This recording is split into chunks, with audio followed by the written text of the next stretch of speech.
technically a song stolen from him in the first week. Like, digitally downloaded, stolen, but... Yeah. You don't think he'll get close to 1 million in the first week? You're crazy. Yeah, no, he didn't. No. I seen this picture of Drake yesterday, and I was just like, why are you trying to be so hardcore? Like, does he not remember? Like, people think... I'm not trying to bag on the guy, but it's like... I do love that song. I think it's a great R&B track, but... Like throwing bottles and stuff at people in clubs, and I'm like... I think he's tired of, having the perception that he's soft. Yeah, just because he's from Canada. I think that's... Let me show you a picture. Let me show you a picture. Be real while you're talking. I don't think it's just the fact that he's from Canada, because there's some pretty... Justin Bieber, he's gangster. I wouldn't say there's gangster dudes in Canada unless they're bikers, but I mean there's some tough cats out there, man. People sleep on that, but I don't think that's where the perception has gone wrong. I think it's the fact that he does a lot of songs for chicks. Yeah. Like LL Cool J. Only thing is you couldn't front on LL Cool J because he's such a massive dude, and the work that he did before he started doing songs for the ladies were street songs, hardcore songs. And if you try to call him soft, he would beat your ass. Really? I mean, somebody who takes this picture right here. Yeah, you can't. Right? Like, there's no pictures of Be Real. No. There's no pictures of Be Real floating around the internet like this, right? First of all, you don't take a selfie like that and then put a filter on it. Right? That probably got sent to Riri. Now let me play. Now I put a song together of this, right? And where I've taken some audio. I've taken some audio of Drake, and I may or may not have digitally enhanced some of the audio. Okay. I feel you. Now these are legit. There's a couple that are photoshopped, but most of them are. I'd say 99% of them in this video are real. Okay. And I want your honest reaction to the Drake to these Drake pictures.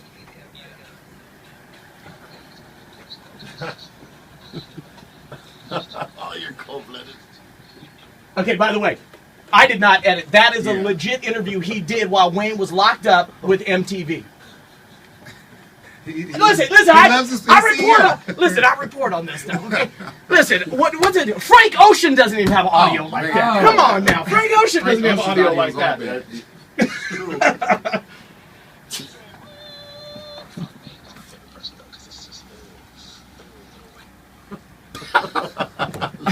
Right? The way he said that was a little suspect. No, that's a little suspect. Look at this picture. That might be a little suspect. By the way, we're looking at a picture of Drake pushing a guy's head down into his Johnson. Yeah, that was a legit picture. That is not Photoshop. You can't do that even playing. Yeah.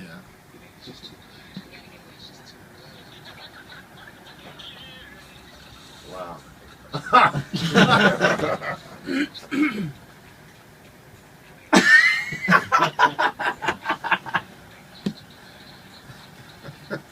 Okay, let me stop it right there. Let me stop it right there. You don't gotta go any further. Right? I think the problem why nobody looks at Drake as like gangster or anything close to it is because he came from the grassy eye, man. It's like that too. It's like from there, and even though he played a gay character on there. Have you guys ever seen the video of Drake? It's some TV show, and I don't think it was Degrassi, but he plays this gay stalker character, and this guy, he looks like he's walking through the boroughs in New York, and this guy keeps looking behind him like, dude, why is this guy like keep following me? And it turns out it's Drake, and Drake is trying to like go down on him. Like, what the real show was that? Oh, no, I'm not even playing. What show was that? I got my Drake porn going on. All right, don't judge me, player. Okay, my wife likes it. It was Cinemax After Dark or something. Do you and Drake talk, or you and Weezy talk? I've never met Drake. I met Weezy one time at his birthday party. I guess he's a Cypress Hill fan, so he asked us to come play. Unfortunately, the other guys were busy doing individual stuff, so I went and handled it. And the dude was right there in the front singing all our lyrics right with me. What, Lil Wayne was? Yeah, Lil Wayne. Oh, that's pretty cool. But I heard Drake was there, but I didn't meet him. I didn't really stick around too much. I heard he was taking a picture, right? Hold on, let me show you the picture. Taking a selfie. Taking a selfie. Oh my God. like who takes pictures like that, right? It gets worse. It gets worse. But hey, listen, what he's doing is working because he got people stirred up about any little thing he does. Real talk. Because, I mean, here we are talking about his questionable pictures. But the girls love this guy. How did you guys get your name, Cypress Hill? Well, it's a number of things. We lived on a block called Cypress Avenue. Right. That's where Sendog originally lived. And Muggs was from Flushing, Queens, and you know he had access to all the original old school hip hop stuff. And when we met and came across him through a DJ named Julio G, who was a mix. Julio G from out here? No, it's the one out of LA, I believe. The one out of LA. Oh, okay. It was a KDAY mix master, one of the original guys. You know, he's a good friend, and he introduced us to Muggs way back when we were in our teens and stuff like that. And you know, when Muggs would bring back these records, he brought back this one particular record called. It was a soundtrack for the Wild Style movie. And there was a rapper named Ramel Z and another rapper named K-Rob where they were battling on this record. They were friends, but, you know, just for entertainment purposes, they were battling. And Ramel Z referenced a place called Cypress Hill. And we made the connection from that Cypress Hill name to Cypress Ave. So we're like, oh, man, that would be a cool name for a group. So we took the Cypress part of our street and just added the hill to it. And, you guys have like a diehard cult following. Like you never, literally, you never have to do another album, another song, and you're good. You're set for the rest of your life. Yeah, to do shows, yeah, for sure. I mean, you should see. Like I posted on Facebook, you know, Cypress Hill in the studio at 8:30 this morning, and it's just woman after woman after woman. Oh my God, I love that! I love it, Real. Got a lot of women. Thank you, ladies. Thank you, ladies. Oh, are you taking? Is that a wedding ring on there? It is. Sorry, ladies. Sorry, ladies. Sorry, You ladies. have it. Asked out. You know, I guess you can. Is E40's there tonight. look, E40, I think married too. Is E40 married? Yeah, he's been married for years. I'll tell you what, man. This day, it's like a beacon. Yeah, Do you find that women want you more that you're married?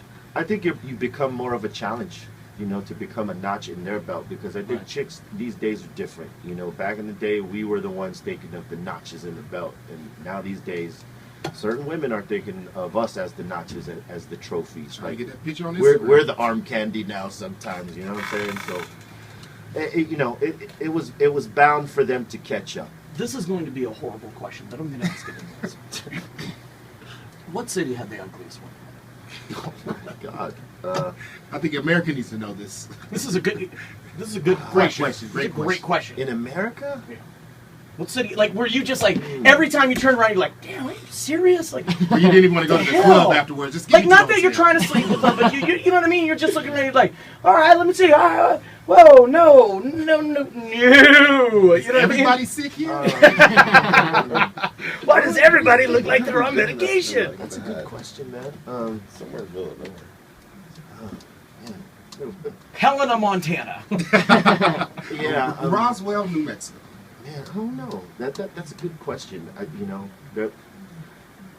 know, it ain't even in the States, really, man. Okay. I would say that the place that I've seen that describes that the best is probably Ireland or Scotland. I mean, there's a lot of beautiful women there, but you'll see a fair share of not so attractive. Some goats, huh? Okay, so to your comment right there, yeah. The teeth was a big factor. Like the first time I went to Ireland, You're like, damn, she's hot. And she smiled. You're like, oh no, she is not. What the hell? it was crazy. We landed and we got to the venue, and I was chilling with our percussionist Bobo. This is before you're married. Yeah, before I was married. Okay. And you know, we're at the venue and we're looking at all these people. Yeah, look at all these toothless people. Even the chicks, look at. And he's like, "Oh, that's messed up, man." But see, a lot of guys always go, "Oh, a woman with no teeth, yes." But then when you're actually confronted with it, you just go, "No, yeah, no." So guess what happens to me later that day, right? We do the show, and this is going out in front of millions of people because it's on their national, broadcast, whatever, for this particular festival, because it was their annual big, traditional festival, and we're headlining it. And I used to do this thing where I'd go up to the barrier and be like right in front of the people. I wouldn't necessarily jump in at that point, but I was right there, and they would grab my hand, and I'd be forcing my hand away from their clutch, right, yeah. And but did they have like hard strength? It was just like super, it was like 20 like hands. Polydent cream on their hands. It's 20 hands on my arm, and I'm trying to pull away, and finally they get it. They let go. Bang! I cracked my 2 front teeth on the mic. They fall right down on my tongue, and I spit it out at the camera. Now I'm bleeding, and I'm toothless, just like everybody. Did you say that? Jesus I got Christ. two false bottoms on my front teeth. Man, thanks a lot, Ireland. So you hate Ireland? No, I don't hate Ireland. It's actually a cool place. It's just don't make fun of the toothless. Get cursed All right, real quick. Mitch, I apologize for making fun of your mom. Apology accepted. Boom. I read somewhere that you were going to be in the movie Friday. You almost were in it. What happened with that? Oh, Cube and I were really good friends at that point, and he, expressed to me that he was doing Friday, this movie with DJ Pooh. Right. And, This is obviously before he ripped off your song. But we'll talk about that in a minute. Yeah. So he asked me if I would do the part. The Mexican guy who smokes out Chris Tucker's character. We were just talking about that this morning. Yeah. So that was the character I was supposed to play, but my manager at the time blew that one and put us on tour. And so I wasn't able to do that part. So Did you put hands on that first? well, we fired him maybe 6 months to a year after that. Wow, Because that sucks. Because there was other things that were falling through the crack. But that was the main thing for So me. Cube didn't call you? He hit up your manager? Because your manager obviously handles all this. Yeah, he hit them up first, and before our tour was even confirmed, he said, "Oh well, they're going to be on tour," without actually confirming with me first, so that I could work around those dates. Hey, let me take one day off from the tour and fly in and shoot a scene and then take off. Right. And I'm sure he didn't think it was going to be as big of a movie as it ended up being. No, it was a cult classic, and he screwed me out of it. But Which every time you see him, you just want to kick him and knock his 2 front teeth out. yeah, amongst other things, But it was for me, it was meant to be. We actually put our "Roll It Up, Light It Up" song in there, and that ended up being pretty cool. But that also led into our beef with Q for the time, because we played him some of our music that we were putting out through Temples of Boom, which was going to be our next release. Right. And we played him a number of songs, one of them being "Throw Your Set in the Air." He liked that one, and he asked us for that for the movie. Right. We should have gave it to him. That was our mistake. Right. We didn't give it to him. We were like, well, that's going to be our single, and Sony wants this, whatever. And I'm sure Sony would. Did you feel like Cube was trying to take it from you?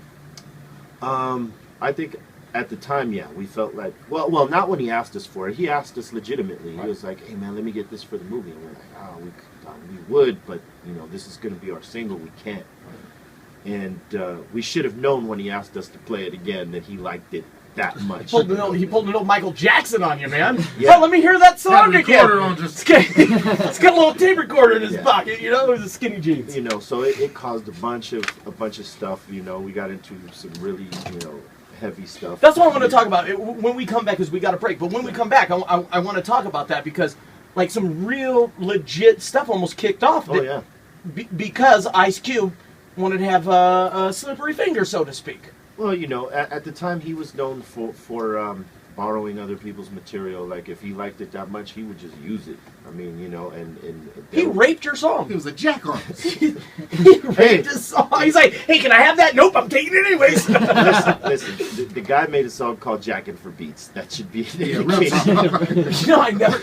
I never thought of it like that. But our beef is squashed, and we're friends now. And I always respected him as an artist. When we weren't friends, right. I still respected him, because I thought, man, if there's anybody to be beefing with, it's definitely him, because he's the king of the West Coast at the time, right. and one of the best known battle rappers on wax. And me, I was always up for a challenge like that, because I love that type of stuff. So although it was bittersweet, because I actually had love for this guy. I still do. He was my good friend. I was at his wedding and everything, but I like to challenge myself against the best. So that fulfilled something in my hip hop MC wish list, to go against one of the baddest. Yeah, I freestyle against Ice Cube. That's pretty legit. Yeah. Well, we didn't freestyle.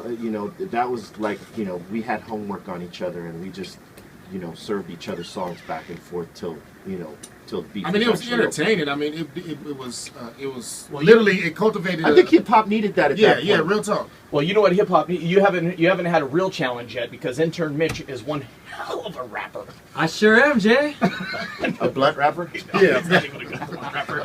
All right, let's break. When we come back, I want to talk briefly about the beat, because it almost got really, really serious. Well, it did get really serious. It got pretty serious. So we'll talk about that, and then also we'll do the blunt rap competition, or the blunt rolling competition, when we get back. Be Real from Cypress Hill is in the studio, Power 106.7.